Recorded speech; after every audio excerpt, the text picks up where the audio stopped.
Au cours d'un millier d'années, l'énergie spirituelle du ciel et de la terre a donné naissance à une gemme appelée la perle du chaos. En se nourrissant du soleil et de la lune, sa puissance s'accrut à un rythme effréné. Les forces vitales divines et démoniaques qu'elle absorbait fusionnaient, la rendant inarrêtable. Le Seigneur suprême des cieux envoie donc ses deux disciples Tayi Zanren et Shen Gongbao pour mettre fin au chaos.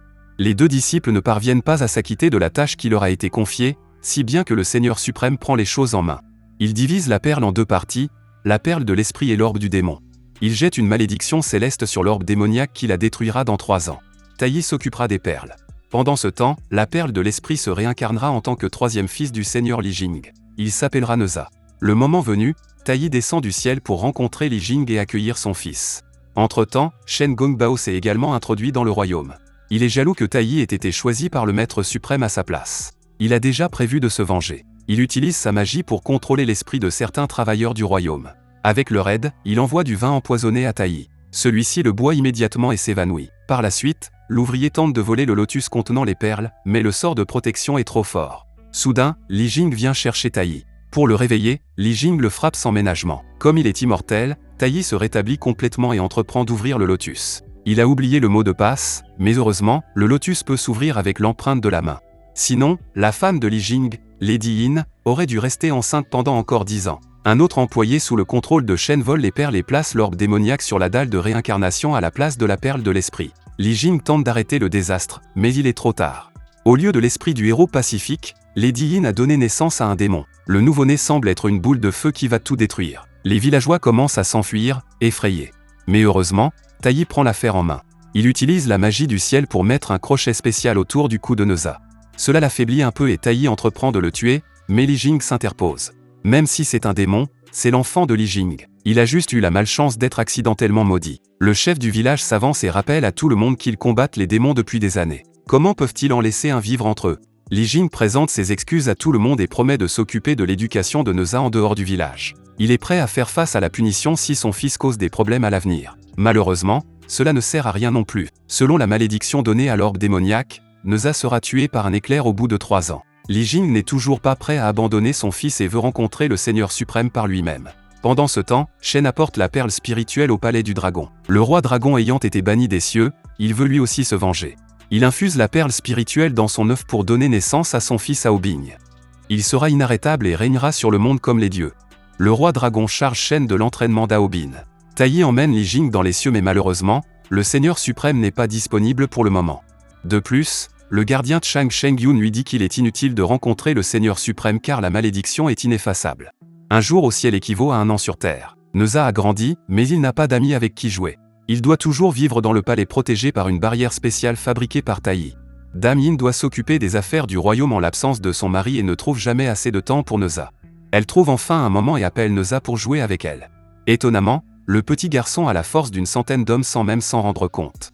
Lady Yin a besoin d'une armure et de 2 gardes pour s'amuser avec Neza. Malheureusement, elle doit s'arrêter entre-temps et se remettre au travail. Elle demande au gardien de la barrière d'être vigilant et de ne pas laisser Neza s'échapper. Mais le petit garçon est lui aussi très malin. Il déclenche une bagarre entre les 2 gardiens et, pendant qu'ils sont occupés, Neza s'échappe. Il joue à cache-cache avec les villageois, qui se cachent tous dès qu'ils le voient. Une bande d'enfants a l'intention de se battre contre Neza. L'un d'eux prépare tout un piège pour punir Neza et demande à ses amis si c'est trop méchant. Mais les autres garçons rendent le piège encore plus douloureux sans se rendre compte que c'est Neza qui s'est déguisé en un de leurs amis. Il fait goûter aux garçons leur propre piège sale. Après cela, Neza décide de rentrer chez lui à pied, mais un enfant le traite de démon par derrière. En entendant ce mot, le sang de Neza se met à bouillir et il s'apprête à écraser les enfants avec une énorme pierre. Heureusement, Tayi et ses parents arrivent à temps et Li Jing enferme son fils. Lady Yin accepte que Neza soit traité de démon. Il ne lui reste que 2 ans à vivre. Pourquoi ne pas l'emmener loin dans les montagnes et le laisser passer ses derniers jours heureux avec ses parents? Li Jing est contre cette idée. Il ne peut pas laisser son fils vivre une vie sans but. Tayi prend la responsabilité de rendre Neza présentable devant le public. Il l'entraînera pour qu'il devienne un guerrier de la justice combattant les démons. S'il doit mourir bientôt, Li Jing veut que son fils meure en héros. Pendant ce temps, Neza distrait à nouveau les gardes pour s'échapper du palais. Mais il trouve à proximité un parchemin magique qui l'emmène dans un autre monde. C'est là que Tayi va l'entraîner. Il lui montre comment changer la forme des choses. Il peut faire un bateau avec un arbre et faire couler le sol comme des vagues d'eau. C'est ce qu'on appelle la magie immortelle de Kunlun. Neza veut apprendre la magie de haut niveau, mais Tayi insiste pour apprendre les bases. Il lui a fallu des mois pour maîtriser la magie de changement de forme. Neza refuse de suivre les ordres et décide d'apprendre par lui-même. Taï part faire une sieste et quand il se réveille, il trouve Dame Yin. Elle vient voir Neza mais s'aperçoit qu'il se noie dans la rivière. Il se transforme en grenouille venimeuse qui provoque une réaction allergique chez Taï. C'est Neza qui a pris la forme de Dame Yin pour faire une farce à Taï. Ce qu'il a appris en plusieurs mois, Neza l'a appris en moins d'une journée. Voyant ses capacités, Taï accepte de lui enseigner la magie du contrôle du feu, mais Neza doit l'aider à trouver l'antidote dans son pantalon au trésor. Au lieu de l'antidote, Neza sort la lance à pointe de feu et commence à jouer avec cette arme mortelle. Ses parents arrivent et arrêtent Neza. Ils lui expliquent que cet endroit n'est pas une prison mais un lieu d'entraînement. Ils veulent que Neza devienne un vrai guerrier pour que la société puisse l'accepter. Neza pense que cela n'arrivera jamais. Depuis qu'il est tout petit, tout le monde le déteste et le traite de démon. C'est ce qui l'a rendu si grossier et si frustré. S'ils pensent que Neza est un démon, ils verront ce qu'est un vrai démon. Entendant ses désirs négatifs, Li Jing ment en disant qu'il possède la perle de l'esprit et qu'il est destiné à devenir le sauveur du monde. Mais il doit apprendre à contrôler ses pouvoirs. Ils ne peuvent pas révéler ce secret au public et Neza doit donc le prouver. Une fois qu'il aura montré à quel point il se soucie des autres, il recevra de l'attention et de l'amour en retour. Neza accepte et pendant les 2 années qui suivent, il s'entraîne très dur. La seule chose qu'il n'arrive pas à apprendre, c'est à contrôler ses pouvoirs. Taï confisque les armes de Neza jusqu'à ce qu'il apprenne à se contrôler, mais Neza maîtrise déjà la magie de l'immortel. Il l'utilise pour s'échapper du terrain d'entraînement et se lance dans le combat contre les vrais démons. Il trouve un démon de l'eau, mais pour l'attraper, il détruit plusieurs maisons du village. Le démon des eaux capture une petite fille pour faire chanter Neza. Avant que l'enfant ne puisse la sauver, un autre héros surgit de la mer et sauve la petite fille. C'est Hao Bing. Il est beaucoup trop calme et contrôlé que Neza. Il est l'image parfaite du héros.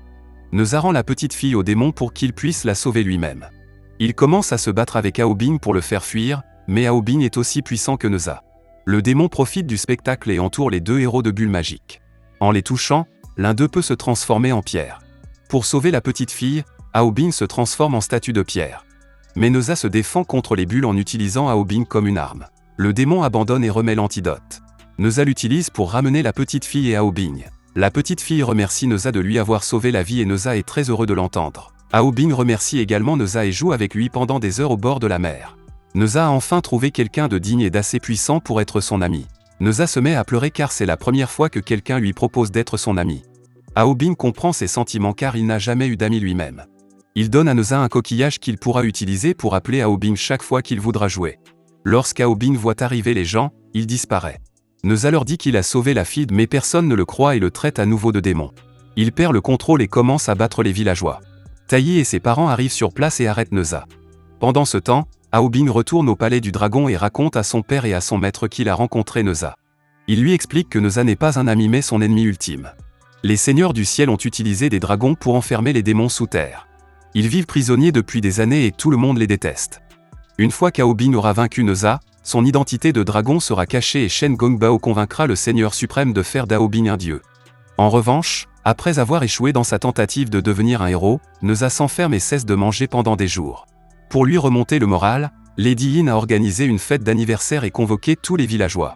Neza pense que les villageois ne viendront que pour célébrer ses funérailles. Li Jing ment à nouveau et dit à Neza qu'il a dissipé le malentendu et que tout le monde ne sait pas qu'il a terrassé un démon. Neza est très excité et se précipite au bord de la mer. Il appelle Hao Bing et lui remet une invitation à une fête d'anniversaire faite à la main. Le cœur d'Hao Bing fond et il commence à reconsidérer sa décision. Cependant, les dragons lui mettent à nouveau la pression pour qu'il achève la mission de sauver sa famille.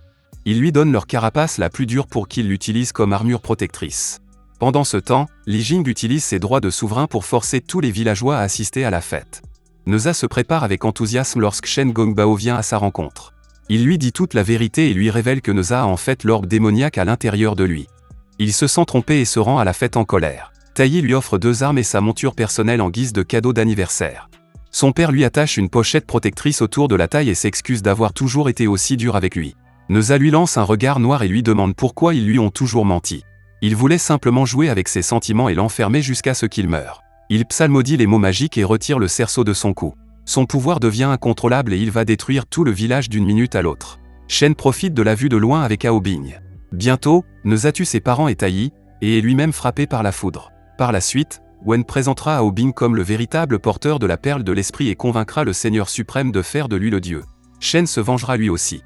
Il a toujours été méprisé parce qu'il est né comme un esprit de bas niveau. Hao Bing veut rendre l'appareil à Neza. S'il ne peut pas le sauver, il peut au moins sauver ses parents. Il se couvre le visage et saute sur le champ de bataille. Il donne le cerceau à Taï qui le remet autour du cou de Neza. Il est maintenant sous contrôle, mais dès qu'il ouvre les yeux, il s'enfuit, frustré. Li Jing veut remercier Hao Bing pour son aide mais révèle accidentellement son identité de dragon. Tout le monde commence à l'accuser d'être un criminel et un voleur de la perle de l'esprit. Hao Bing comprend enfin ce que Shen Gongbao voulait dire. Les gens les considèrent comme des criminels tant qu'ils sont en vie. Maintenant, ils doivent tuer tout le village pour enterrer la vérité. Hao Bing puise l'eau dans les mers et construit une énorme plaque de glace au-dessus du village. Il va enterrer tout le monde sous cette glace. Pendant ce temps, Neza passe sa colère sur les arbres de la forêt. Le cochon de Taï qui l'accompagnait montre soudain à Neza un moment passé. Lorsque Li Jing et Taï ont rencontré le gardien du ciel, celui-ci a donné un remède à la malédiction. Neza peut être sauvé si un parent se sacrifie à sa place. Li Jing a décidé de se sacrifier pour son fils et d'utiliser les 2 dernières années de sa vie pour rétablir la réputation de son fils afin qu'il puisse mener une vie respectable. La pochette de protection qu'il a donnée à Neza était en fait le sort de sacrifice. Neza se met à pleurer et retourne sauver sa famille. Il fait équipe avec Taï pour combattre Hao Bing et Shen. Il se téléporte accidentellement sur le terrain d'entraînement virtuel. Le pinceau magique de Taï s'échappe et tout le monde commence à se battre pour l'avoir. Ils finissent par être pris dans une boule de glace, mais Neza réussit à attraper le pinceau avec son pied et à revenir dans le monde réel. Hao Bing prend sa forme de dragon et commence à enfoncer la plaque de glace au-dessus du village. Pour l'arrêter, Neza enlève son cerceau et utilise toute sa force pour essayer de détruire la plaque. Hao Bing lui dit d'accepter son destin de méchant, mais Neza lui répond que personne n'a le droit de lui dire qui il est censé être. C'est vous qui écrivez votre destin. En disant cela, il détruit la plaque de glace et sauve le village, mais il épargne la vie d'Hao Bing, qui est le seul ami de Neza. Il dit à Hao Bing de partir car l'heure de la mort de Neza a sonné. Les nuages d'orage sont déjà apparus. Neza attache ses parents et détruit le sort de sacrifice. Il remercie ses parents de lui avoir donné tant d'amour, mais l'heure des adieux a sonné. Neza est tiré vers le haut par l'éclair, mais il remarque soudain Hao Bing à ses côtés. Il utilise son armure de dragon pour sauver Neza mais ce n'est pas suffisant. Hao Bing ne veut toujours pas partir.